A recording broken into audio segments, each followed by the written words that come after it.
Hi friends, आज मी 5 वाजता उठली, फ्रेश झाली, कोमट पाणी आधी करून नंतर मी त्याला पिऊन झाल्यानंतर मी 10-15 मिनिट मेडिटेशन केलं आणि नंतर 5:30 वाजता अभ्यासाला लागली. तर मी आधी जी केचा अभ्यास मधून भूगोल हा विषय हातात घेतले. तर म्हणजे मी हा तात्याच्या ठोकळ्यामधून करत आहे, प्राकृतिक भूगोल करत आहे. तर मी स्वतःच्या 2-3 वेळेस रिव्हिजन झाले पाहिजे, हा मी टार्गेट ठेवलेला आहे. तर बघा, मी तुम्हाला सांगू इच्छितो की अंगणवाडी मुख्य सेविकाची एक्झाम फेब्रुवारीच्या 10 या 20 तारीखमध्ये नक्की होण्याची शक्यता आहे. तर त्यासाठी आपल्याला अभ्यास करणे खूप गरजेचे आहे. आपल्या हातात तरी 20 दिवस आहे. तर आपल्याला एका सब्जेक्टला किती वेळ द्यायचा आहे आणि आपण टाईम नुसार आपण अभ्यास कसे करू याच्या आपल्याला नियोजन करायचे आहे. तर बघा, जास्त वेळ आपल्या हातात नाही आहे, पण 20 दिवसामध्ये आपल्या त्या 20 दिवसाच्या आपण कसा अभ्यास करू शकतो या पद्धतीने आपल्याला अभ्यास करायचा आहे.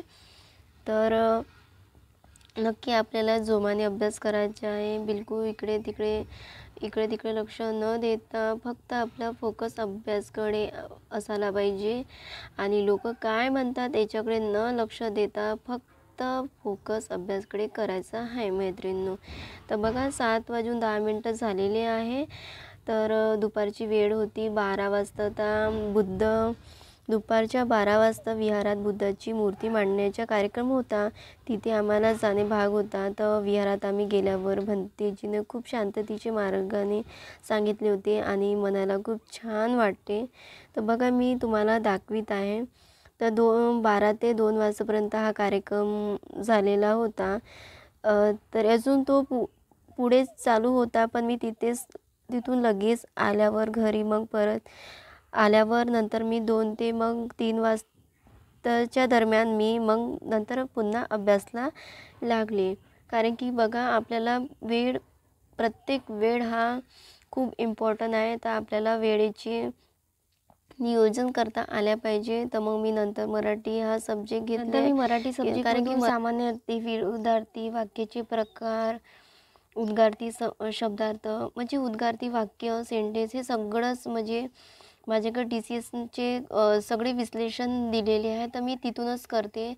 मराठीचे वाळंबे सरांची जी पुस्तकं आहेत, तर मी तिथून आता मी ग्रामर आहे, शब्दार्थ आहे. तर माझ्याकडे त्याच्यातून मी अर्धा तास 1 तास अशी करते, पण इथून जास्त फोकस करते. कारण की TCSना ची डिमांड काय आहे, त्याच्यामधून माझा उद्देश आहे की TCSच्या डिमांडनुसारच अभ्यास करणं गरजेचे आहे. कारण की त्याच्यानुसार आपण अभ्यास करून तर आपण अभ्यासमध्ये टिकून. तर बघा, मग नंतर मी इंग्लिश सब्जेक्ट घेतलं. तिथंच इंग्लिशच्या सब्जेक्टची डिटेल सगळं दिलेले आहे. तर इनडायरेक्ट स्पीचसुद्धा अजून मग ते नंतर मी ते बघितले. तर महाड TCSने घेतले होते, तर ते सुद्धा इथे दिलेले आहे. तर बघा, मला झोप येत होती. मग नंतर कोणीतरी आले, मग त्यांचं गप्पा थोडीशी मारून नंतर अजून अभ्यासाला लागले. अशा पद्धतीने मग अभ्यास झालेला नंतर मग मी आपल्या इंग्लिशला अजून वेळ दिले. तर बघा, आपल्याला दिवसातून 1 या 2 तास आपल्याला इंग्लिश आणि मराठीला डेलीचे देणं गरजेचे आहे. कारण की ती 10 मार्क्स आपले मराठीला आणि 10 मार्क्स आपल्याला इंग्रजीला दिलेले आहेत. तर 10-10 प्रश्न म्हणजे 20-20 गुण असे आपल्याला त्याचे अंगणवाडी मुख्य सेविकामध्ये दिलेले आहे. तर आता मुख्य अंगणवाडी सेविकामध्ये जे 2 भागामध्ये एक्झाम होणार आहे. म्हणजे 2 पार्टमध्ये तुम्हाला मी म्हणजे दाखवणार आहे की एका भागामध्ये 45 वेळामध्ये आपल्याला मराठीचे हे सगळे डिटेल दिलेले आहेत. अंगणवाडी मुख्य सेविकासाठी आपण जोही टार्गेट ठेवला आहे ना, त्याच्याकडे फोकस करायचे आपल्याला. तर बघा, आता दुपारची म्हणजे सायंकाळची मला स्वयंपाकची वेळ होती.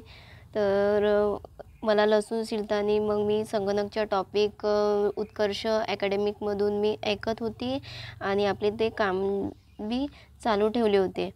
तर अशा पद्धतीने मी अभ्यास केलं आणि नंतर बघा मी तुम्हाला 2 भाग दाखवते. अशा पद्धतीने म्हणजे 100 क्वेश्चन म्हणजे 50 क्वेश्चन आणि 45 मिनिटाचे असा आपल्याला टोटल 100 क्वेश्चन राहतील. तर अशा पद्धतीने आपल्याला एका भागामध्ये 2 भागामध्ये एक्झाम होणार आहे.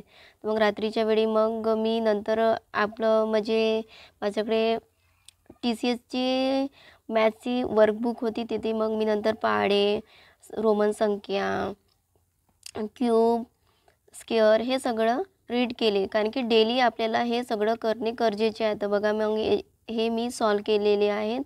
तर आपल्याला जितके मॅथची प्रॅक्टिस करू ना तितके आपल्यासाठी बेस्ट असतो आणि आपल्याला ते जास्तीत जास्त रिव्हिजन झाल्या पाहिजे. मॅथ्सचे जितके आपल्याला प्रॅक्टिस करणे गरजेचे आहे. कारण की माझ्या हातातून प्रॅक्टिस न केल्यामुळे माझा 1-2 वर्ष असेच गेलेले आहेत. तर मी प्रॅक्टिस म्हणजे मॅथ्सकडे आणि मैत्रिणींनो आपल्याला रिझनिंगकडे खूप लक्ष द्यायचं आहे. रिझनिंग जितके केलं तितके कमी असतो. तर म्हणून रिझनिंगकडे लक्ष द्यायचं आहे.